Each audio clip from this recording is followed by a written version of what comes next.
কথা শোনেন, আমার কথা শোনেন আগে, আমার কথা শোনেন, আমার কথা শোনেন আগে, আপনি আমার কথা শোনেন। না না না না, আমার কথাকে শুনতে হবে, আমার কথা শুনতে হবে, আমার কথা শোনাই লাগবে তোমাদের, আমার কথা শোনাই লাগবে। তোমরা গরু হিসেবে আমার কিনে নিয়ে শুনি না ভাই, না বলতে দেন, আমার বলতে দেন, আমার বলতে দেন। এই যে রৌফ ভাই বলেছে না টাকা ছাড়া বক্তা আসেনি, এটা বক্তাদের একটা দুর্নাম, এটা বক্তাদের একটা দুর্নাম। আমি টাকা নিয়ে আসিনি, কথা ভুল কথা। আমি টাকা না না রাখেন রাখেন না, আমার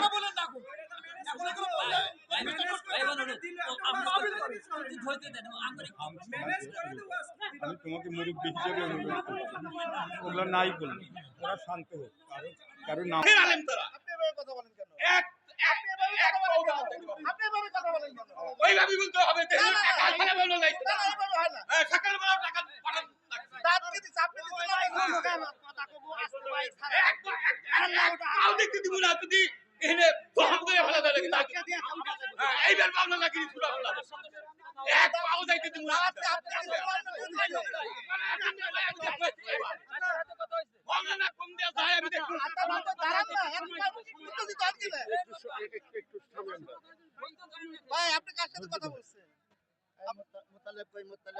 কমিটি আছে, আজ যারা শ্রোতা আছেন, আজ যারা অতিথি আছেন, আমার 2 মিনিট কথা শুনবেন, তারপর আলোচনা হবে। আমার আজকের মাহফিল হচ্ছে এখান থেকে 1 বছর আগে দাওয়াত নেওয়া, ঢাকার বিভাগের ভিতরে। যখন এই ছেলেরা মোত্তালেব একটা টুপির ব্যবসা করে সিরাজগঞ্জ শহরে, এই ছেলেরা আমার কথাকে শোনো, আমার কথাকে শোনো, সবাইকে শুনতে হবে। নিশ্চয়ই এখানে কেউ গরু না, সবাই মানুষ, প্রত্যেকের বিবেক আছে, বিবেক আছে না? যারা হুমকি দিচ্ছে রাত পর্যন্ত থাকতে, ওদের বিবেক নাই? ওরা মানুষ না? আমরা ওয়াজ করতেছি, আমরা মানুষ না? যে ছেলেগুলো এখানে মস্তানি দেখাচ্ছে, যে হুজুরের এখানে বন্দি করে, ওরাও তো মানুষ। এদেরকে সবাইকে শোনার জন্য অনুরোধ করছে, আমার কথাগুলোকে শুনতে হবে। তারপরে ভুল ত্রুটি যেটা হয়, কম্প্রোমাইজ যেটা হয়, সেটা হবে, আগে শুনতে হবে। সেটা হলো আমার এই মাহফিলটা নেওয়ার পক্ষপাতে আমি না। সে মোত্তালেব কই আছে? আর একটা ছেলে, যে ছেলেটা এখানে ডেকে নিয়ে আসলাম আপনাদের সামনে, এই 2টা ছেলে থেকে মূলত মাহফিলের দাওয়াত নেই। এই যে রৌফ ভাই বলতেছেন, রৌফ ভাই এই পর্যন্ত কোনোদিন আমার সামনে আসেনি, কথাও বলিনি।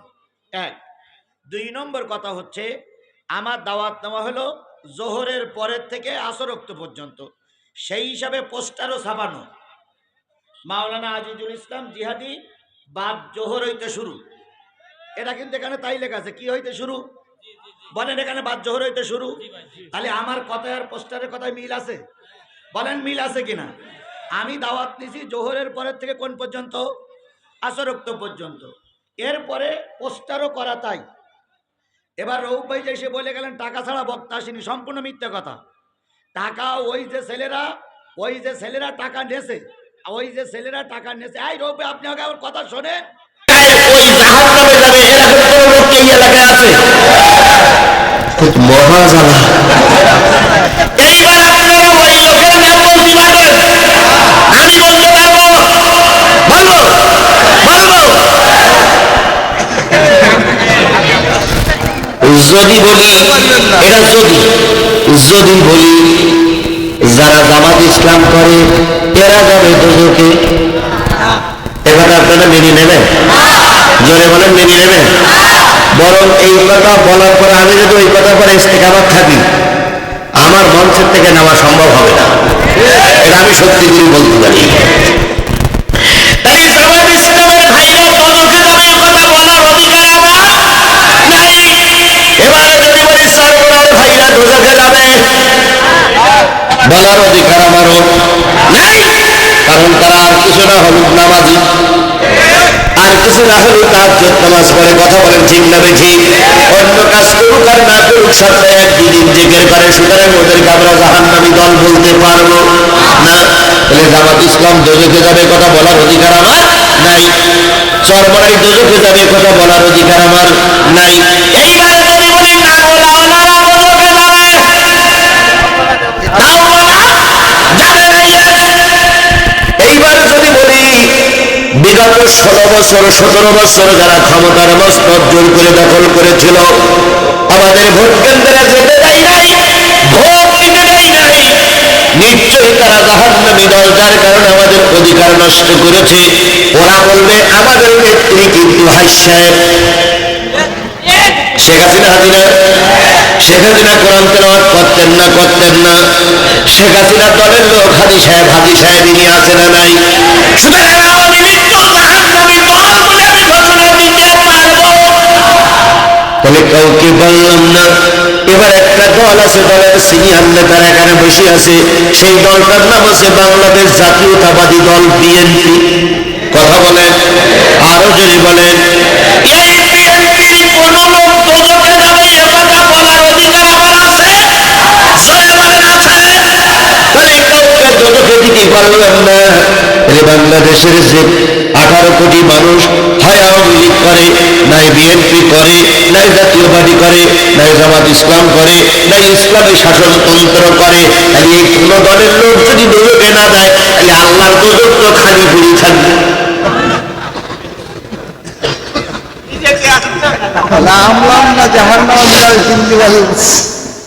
আল্লাহ দোজখ কি পড়ে থাকবে? খালি পড়ে থাকবে। ভাই আপনার এই কথা যদি আমি বলি, ওলামায়ে জালালানি জাহান্নামে কাসীরাম মিনাল জিন্নি ওয়াল ইনস, তাহলে জাহান্নামে যাবে একদল মানুষ আছে। এখন 18 কোটি মানুষ আমরা তো যে কোনো একটা দল করি। পরিবার ওই আমার সিরাজুল ভাইয়ের কথা যদি মেনে নেই, 18 কোটি মানুষ আমরা যে কোনো দল করি না ভাই। তাহলে আওয়ামী লীগের লোক ভেস্তে গেল, বিএনপির লোক ভেস্তে গেল, জামাতের লোক ভেস্তে গেল, সরকারের লোক ভেস্তে গেল, তাহলে দোজখে কেউ যাবে না, তাহলে বাংলাদেশের লোক সব কি ভেসে যাবে? এইবার আমার প্রশ্ন হলো, এই আল্লাহর 7টা জাহান্নাম, এই জাহান্নামে যাবে কারা? সেইটা কি দিয়ে বোঝাবো? কোরআন দিয়ে বোঝাবো। কোরআন দিয়ে বোঝানোর পর যদি দোষগুলো সব জামাত ইসলামের উপরে চেপে যায়, কোনো ঠেকানোর লাইন নাই। কোরআন দিয়ে দোষগুলো বোঝানোর পরে যদি ওই কথাগুলো সব যদি আওয়ামী লীগের ঘাড়ের উপরে পড়ে যায়, তাহলে আওয়ামী লীগকে আমি জাহান্নাম থেকে বাঁচাইতে, যদি জাতীয় পার্টির ঘাড়ের উপরে চেপে যায়, জাতীয় পার্টির জাহান্নাম থেকে বের করা আমার পক্ষে সম্ভব। বিএনপির ভাইরা ভুল বুঝেন না, আপনারা আমাদের ভাইয়া হিসেবে আন্দোলন করালো। আমি কোরআন দিয়ে আলোচনা করার পরে যদি আপনি বলেন আমার দল আর আমরা জাহান্নামের দিকে চলে যাচ্ছি, আমি মোনাজাত করে আপনাদের ভেস্তে দিতে পারবো না। তাহলে এইবার আমরা আলোচনা করব কি নিয়ে? কোরআনের কাছে প্রশ্ন করি, কোরআন বলো তো 18 কোটি মানুষের ভিতরে কয়জন লোক জাহান্নামে যাবে, আর তারা বা কারা? কার কাছে? এখন কোরআন এখন উত্তর দেবে। উত্তর কি শুনতে রাজি আছেন? আমি কিন্তু কেউ জাহান্নামে যাবে এটা একবারও বলেছি, কারণ কি জাহান্নামে ঢুকে দিচ্ছে এখনো। এবার কোরআনের কাছে প্রশ্ন করবো, কোরআন তুমি বলো কারা জাহান্নামে যাবে। এবার কোরআন যদি উত্তর দেয় ওটা সঠিক না বেশি, তাই আমি এখন উত্তর খুঁজবো কার কাছে। এই কোরআনের কাছে উত্তর খুঁজে কোরআন উত্তর দিতে গেলে অন্তত 50টা মিনিট সময় আমার লাগবে। এই 50 মিনিট না হলে কারা কারা জাহান্নামে যাবে আমি বুঝাইতে পারবো না। 50টা মিনিট সময় কি আপনারা আমাকে দেবেন? কারা কারা দেবেন? 2 হাত উঁচু করে আল্লাহর দেখায় দেন। জোরে একটা তাকবীর হবে, নারায়ে তাকবীর। আরো জোরে নারায়ে তাকবীর, আরো জোরে নারায়ে তাকবীর। তাহলে আপনারা ওয়াদা করেছেন 50 মিনিট সময় আমার দেবেন তো? আমিও হাত উঁচু করেছি। কারা দোজখে যাবে আমি বুঝাই দিয়ে যাবো ইনশাআল্লাহ। কি দিয়ে? জোরে বলেন কি দিয়ে? প্রতিটা কথার পিছনে কোরআন এবং হাদিসের যুক্তি থাকবে, দলিল থাকবে ইনশাআল্লাহ। চিন্তার কোনো কারণ নেই, কারোর পক্ষে বিপক্ষে আমি আসি নাই। আমি এসেছি কি বলার জন্য? কোরআন বলার জন্য। তাহলে আপনারা থাকবেন তো ইনশাআল্লাহ? থাকবেন তো ইনশাআল্লাহ? আল্লাহ আমাদের কবুল করুক, আল্লাহ আমাদের উপর রহম করুক, আল্লাহ আমাদের সহায় হোক। তার আগে আমি ছোট্ট একটা কথা আপনাদের সামনে বলতেছি, সেটা হলো এই যে বিশাল মাহফিল করতে যেয়ে কর্তৃপক্ষকে হিমশিম খেতে হচ্ছে। একদল টকবকে যুবক এই কোরআনের মাহফিলটা দিয়েছে, দাখিল মাদ্রাসার সামনে যদি এই যুবকেরা এইবারের মাহফিলে খরচ ম্যানেজ করতে না পারে, সামনের বছর কোন সরকার আসবে আমি জানি না, হয়তো যুবকেরা যাত্রা গান দেবে। কেন যাত্রা গান দেবে? এবছর মাহফিলে ধরা খাইলে সামনের বছর যাত্রা গান দেবে। এখন সামনের বছর এই যুবকেরা যাত্রা গানে মেয়ে এনে নাচাক এই মাদ্রাসার সামনে, নাকি আপনারা চান? জোরে বলেন চান? তাই যদি না চান তাহলে যুবকেরা কোরআনের মাহফিল দিয়েছে, ওদের খরচ বাবদ আপনাকে 20টা টাকা দেওয়া লাগবে। দেবেন তো? 20 টাকা, 30 টাকা, 40 টাকা, 50 টাকা, 100 টাকা, 200 টাকা, 500 টাকা, 1000, 2000 যা দেবেন দেবেন, ওই 20 টাকার নিচে যেন না হয়। যদি 20 টাকার নিচে আপনার 20 টাকা যদি না থাকে 10 টাকা দিবেন, 10 টাকা না থাকলে 5 টাকা দিবেন, 5 টাকা না থাকলে 2 টাকা দেবেন, তবু এদের হাতে কিছু দেবেন তো ইনশাআল্লাহ। পকেটে হাত দেন তো, আমি হাত দিচ্ছি, পকেটে হাত দেন, পকেটে হাত দেন, হাত দেন, হাত দেন, হাত দেন, হাত দেন, পকেটে হাত দেন, পকেটে হাত দেন, পকেটে হাত দেন, হাত দেন, হাত দেন, কেউ যাবেন, কেউ যান, পকেটে হাত দেন, দেখেন 2 টাকার থেকে শুরু করে সর্বোচ্চ 100, 200, 500, 1000, 2000, 5000, 10000, 20000, 50000, 1 লাখ, 2 লাখ, 5 লাখ, 10 লাখ, 20 লাখ, 50 লাখ। কারা কারা বের করেছেন হাত তোলেন তো, কারা কারা বের করেছেন হাত তোলেন তো, কারা কারা বের করেছেন? ভাই আপনাদের কাছে টাকা নেই, 2 টাকা থাকলে বের করতে হবে, 2 টাকা থাকলে বের করতে হবে। আচ্ছা, হাত তোলেন, হাত তোলেন।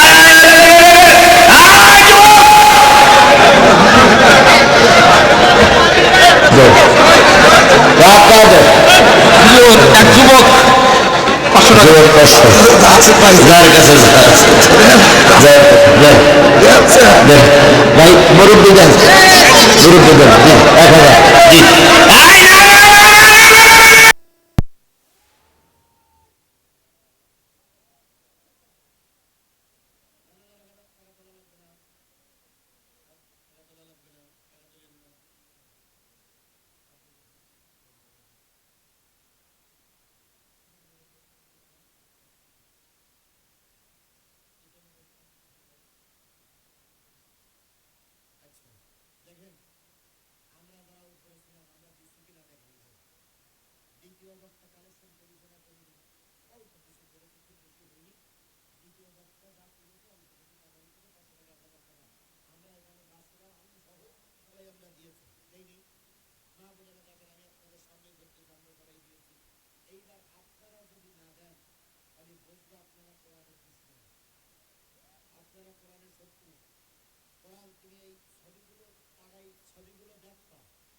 দক্ষিণে ওরা লোক নাই, দক্ষিণে সাইডের লোক নাই।